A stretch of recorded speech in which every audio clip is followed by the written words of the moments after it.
Hey y'all, it's Meg Hall with USA Today. Raven, this question is for you. You've talked about before how much Dawn Staley has meant to you, but now that your college career is completed today, what's your resounding message that's been left with you from your time with her?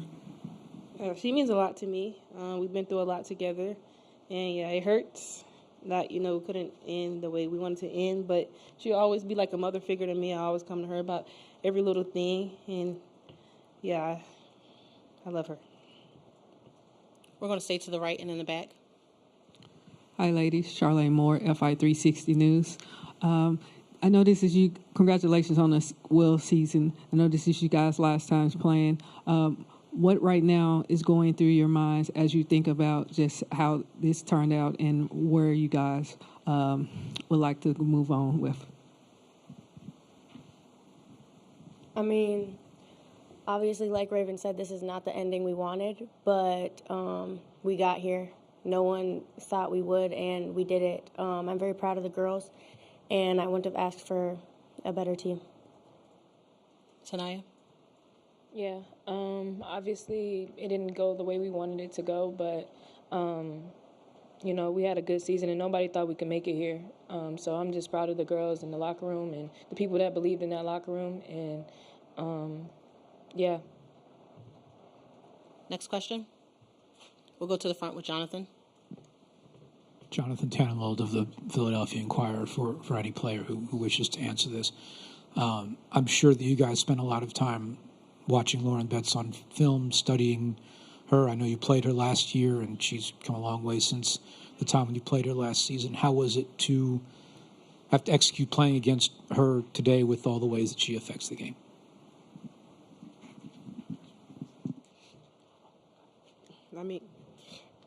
I'm sorry, I apologize. We'll start with Raven. Yeah, she's 6'7". And she has improved from last year. She's patient. She got 4 seniors around her. She's a senior herself, so experience go a long way. But yeah, she's improved, and she's been through a lot herself throughout her college career. So, yeah. And Tessa? Yeah, what Raven said. She's a very dominant player. She's pretty consistent and effective. That's hard to scout, but we just tried to limit her. We'll go back to David. Tessa, just looking ahead next year where you'll be a senior and expect to be one of the leaders of the team, just how important is it to harness this feeling and express it next year so it doesn't happen again? Obviously the look on our faces, we don't like this feeling. The standard here is to get here. I do expect our team to get here next year, but the girls in the locker room, the younger girls, they don't like that feeling either, so I guess just motivation. Take our next question from Howard. Howard Megdal, the 9 Sports. Congratulations on the season that you had. Tanaya, Raven, for each of you, as you head to the WNBA, what is the single biggest skill or thought process or element of your time with Coach Staley that you're going to take into that next level? We'll start with Tanaya and then go to Raven. Just patience and, working on efficiency, working on my jump shot. She taught me a lot about myself, and she believed in me as a player.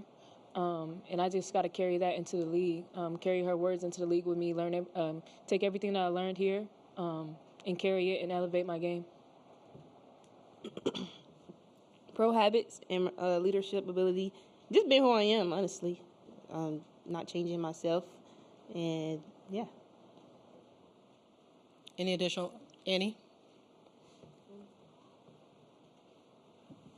Guys, coming into this one, did it feel like energy was different? Did it feel like Friday's game took it out of you? And coming into this one, you were on your back foot from the jump? We'll start with Tessa. I felt like we were ready. We knew we wanted it, but I guess we didn't show it out there as much as we thought we wanted it, if that makes sense. We were prepared, but it just seemed like they were they out-rebounded us by how much? A whole bunch. Yeah. and we knew that they could rebound, and we still didn't box out or go for the rebounds, do the extra plays and stuff like that. But yeah. Next question. We do have one on Zoom, so we'll take this question. Jennifer, you are now able to unmute your line. Hi, Jennifer Porty from Let's Talk Women in Basketball. My question is for Tanaya and Raven. What legacy do you feel you left behind for the next generation of Gamecocks? And also, what advice would you give the younger players who's stepping into bigger roles next season? Raven, we'll start with you. Oh, trust the process. There's going to be a lot of high with the highs and a lot of low with the lows, but believe in Coach Staley. She wants the best for you. And, you might not get what you want in that moment, but if you just believe in the process and trust the process, everything will turn out good. And Tanaya? Yeah, I would say the same thing. Trust in the process and, working on your game constantly, getting better on, all your weaknesses, and listening, being patient, and, trying to elevate your game, and be a good teammate. Any additional, Grace? You can go behind you. If you raise your hand a little bit higher, we can get the microphone to you. Grace Rayner with The Athletic. This is for any of y'all. You mentioned Betts and the rebounding. Anything else they did in particular that just made things super difficult for you guys tonight? Start with Raven. Oh, yeah. Like I said, they have all their starters are seniors or, their experience. Experience do go a long way. They came out ready to play. They, like she said, they out-rebounded us, had second chance effort, but, yeah, they were ready to play. And Tessa? I think they did every little thing. It comes down to every possession matters, and you've seen that they knew that, and they did that. And Tanaya? Yeah, every 50-50 ball went their way. Every rebound, they got second, third, and fourth chance points. We, didn't do the little things. We didn't do the intangibles, and that's something that Coach talks about a lot. And when you're on this stage, you need to have that, and they did. We're going to take a question from our left. Lindsay? Gibbs with CBS Sports. Raven, Coach has talked a lot about your upbeat and positive personality, and even now I can still see a smile on your face, and you're comforting Coach, it looks like, a little bit, interacting with her. How do you maintain that? Where does that come from? I'm just a bubbly person, but I'm not smiling. I'm actually mad. I'm actually mad, but, my personality is making me smile through the pain, if that makes sense. But, yeah, I'm not satisfied with the outcome that happened today, but I'm just smiling through the pain. Any additional questions for the ladies on the dais? Seeing none, we want to thank you for your time tonight, and congratulations on a tremendous season. Thank you. Happy Easter.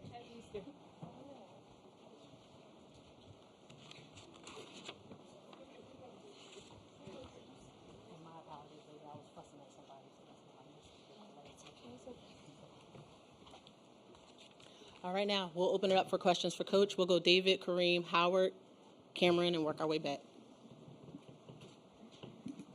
Dawn, last year I think you said that UConn kind of out talented you, but not out hustled it. Do you feel the same way today?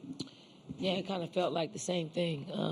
I thought they just came out and disrupted from a defensive standpoint, and then they pretty much got what they wanted offensively. And then when they did it, they created second chance opportunities, and we just didn't have it today. We tried, but we just didn't have it today, and they were the better team today. So, really, congratulations to them. I'm glad sometimes you're a part of women's basketball history, and it's not favorable to you, but you can see if you're going to lose to a team like UCLA, you want to lose to a team that just really outworked you, out-executed you, made it very difficult for you to perform at a high level. And it was a direct reflection of what they did to us. Take our next question from Kareem. Just a reminder, no filming within the room. Hey, Dawn, Kareem Copeland, ESPN. Can you kind of sum up a little bit what this weekend was just kind of like for you? The highs of Friday, a rough one today, and a little bit of drama in between? It's great. We got a chance to play on the last day of college women's basketball. A season of a lot of great basketball, great talent, great coaching, just great viewership, great. When you're in this position, you don't win all of them. There are too many great teams out here, too many great players and coaches that decrease your chances of winning national championships. The trick is to continue to get here. And the more you get here, the more you increase your chances of winning. So we got a lot of work cut out for us, but I really enjoyed the weekend. I enjoy, every challenge that basketball creates. I enjoy facing them. I enjoy playing the hand that I'm dealt. And this weekend includes that. I want to stay to our left with Howard. Howard Megdal, the 9 Sports. Dawn, congrats on the season that you had. Just a similar question to what I asked Tanaya and Raven. Just how do you see them as WNBA players, and maybe make the case for them, ahead of next week? Yeah, I think they are well-rounded individuals from a basketball standpoint. They are great humans. So you want somebody in your franchise that, that's going to come to work every day, on time, early, come in early, stay late, and then everything in between. They're great teammates. They're people that you want to play with. One, they're winners. Two, they just had a lot of basketball experience. And I just think that they're ready. They've created pro habits.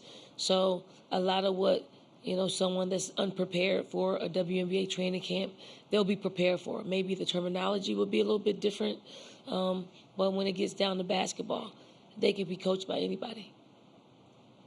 Cameron, next. Cameron Teague with The Athletic. Dawn, Cameron Teague with The Athletic. Dawn, I'm curious, that first quarter, it seemed like there were good looks that you guys were taking that just weren't dropping.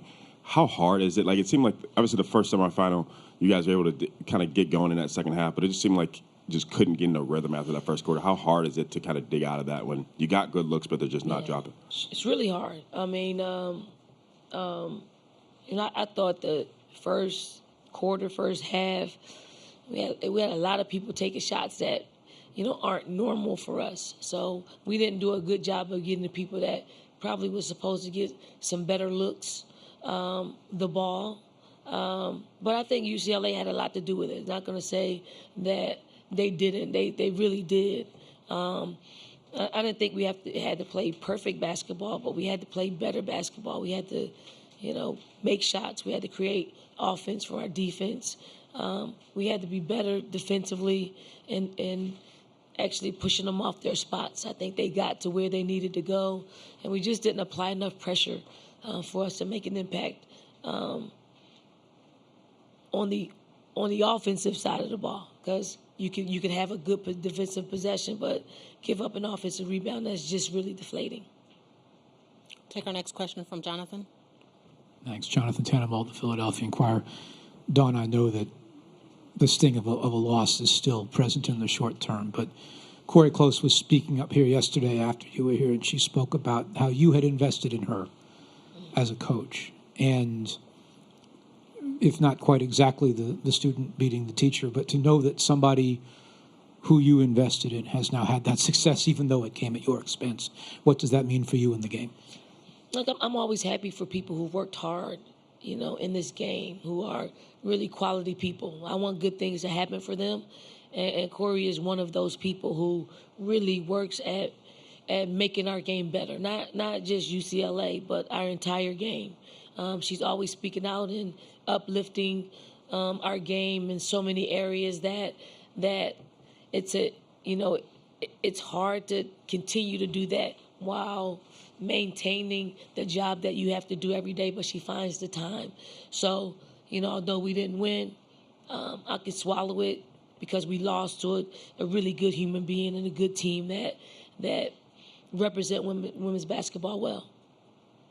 I'm going to stay to our right, Coach. Dawn, Annie Costable, Front Office Sports. When you say the team didn't have it today, is that a mental aspect? And what challenge do you kind of face in the game in attempting to pull them out of that state? Well, we scored how many points? 51 points, right? I think we could score about 70 on any given day. You could tell shorts were shot. I thought we didn't do a really good job at making extra passes. Like the things that we were doing probably worked for other teams, but other teams didn't have a 6-7. So you gotta navigate a little bit differently. Like you can't go in there thinking you're gonna score over her or through her. So sometimes you gotta go in there and draw and kick, and maybe draw and kick another time. So we actually wanted to do that, but we took the first shot available, and sometimes that shot didn't go. A lot of times that shot didn't go in, and we weren't creating extra possessions from offensive rebounding, something that we do a lot. So the things that we, build our success on weren't happening for us tonight, and UCLA made us pay for it. Take our next question from the back. Hi, Coach. Charlotte Moore, FI360 News. Again, congratulations on another great season.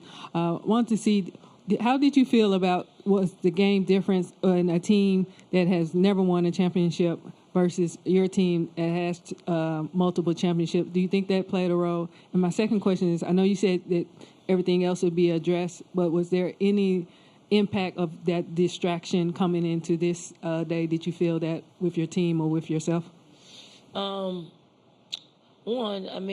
UCLA is a quality team with very experienced players who got a taste of, being in the Final Four last year, and you make adjustments. You use that experience as a learning lesson, and you come back sharper, and you put yourself, you increase your chances of winning. And from last year to this year, they played determined last year, but they played more determined this year because they were so close, and they've had the experience to do that, and they took advantage of it.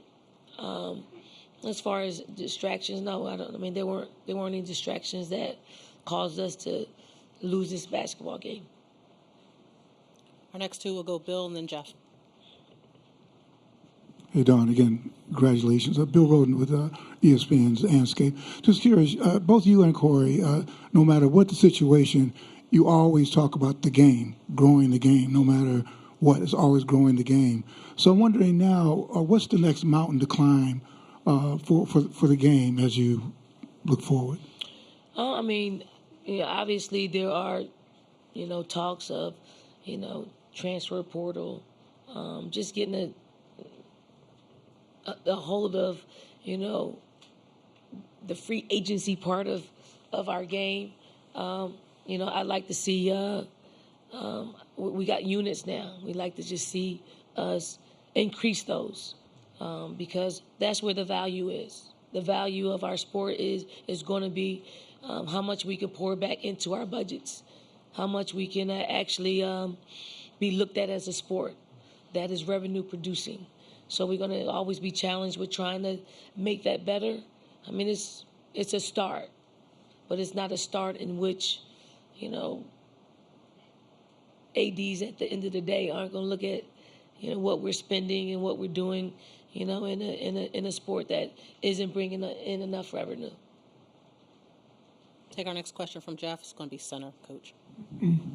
Jeff Metcalf, Sports 360 AZ. For Hawkins to have 21, 10, and 5, how impactful was that on what happened here? Yeah, hard matchup.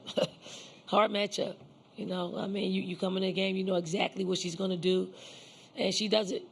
And it's hard. She's relentless. She's a relentless rebounder.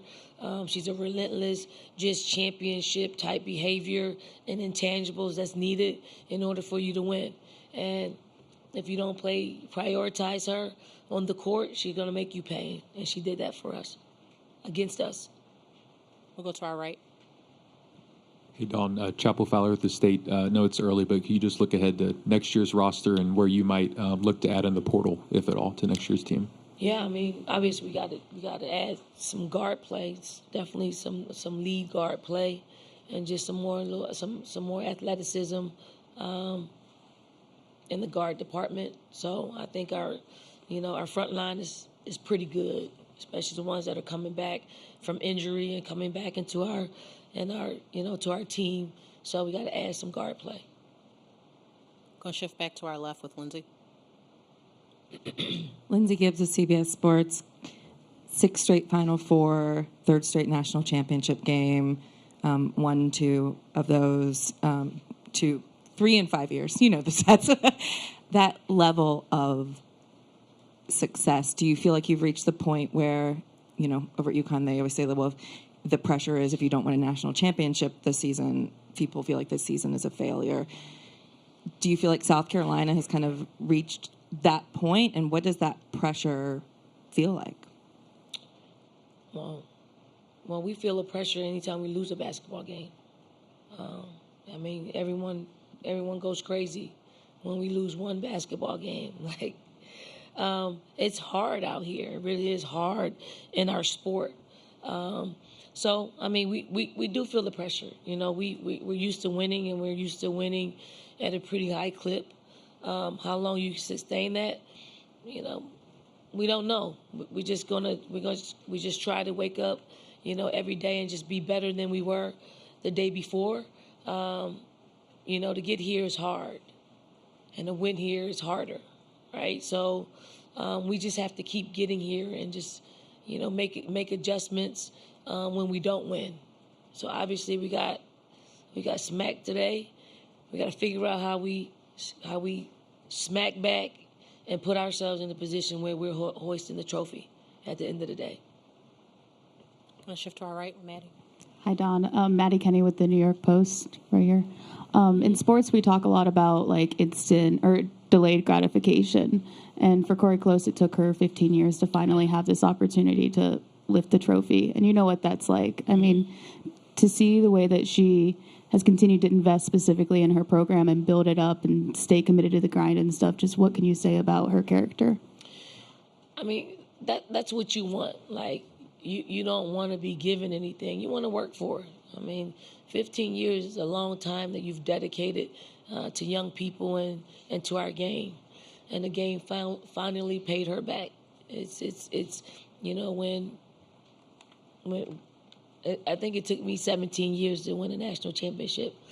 And the times that we got close in 15, someone would send me a text message and it was, what's delayed is not denied. And that's the case, with Corey. But it's super gratifying. Like, I know the feeling in their locker room. I know, you're just full.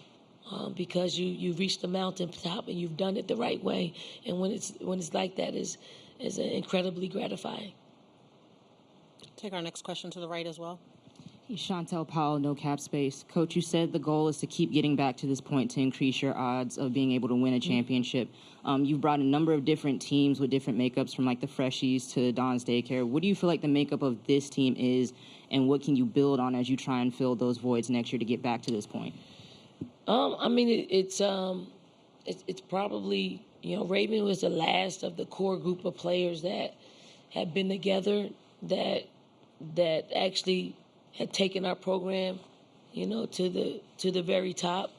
I just think we just need players who are committed to team, committed to getting better as individuals, creating pro habits. So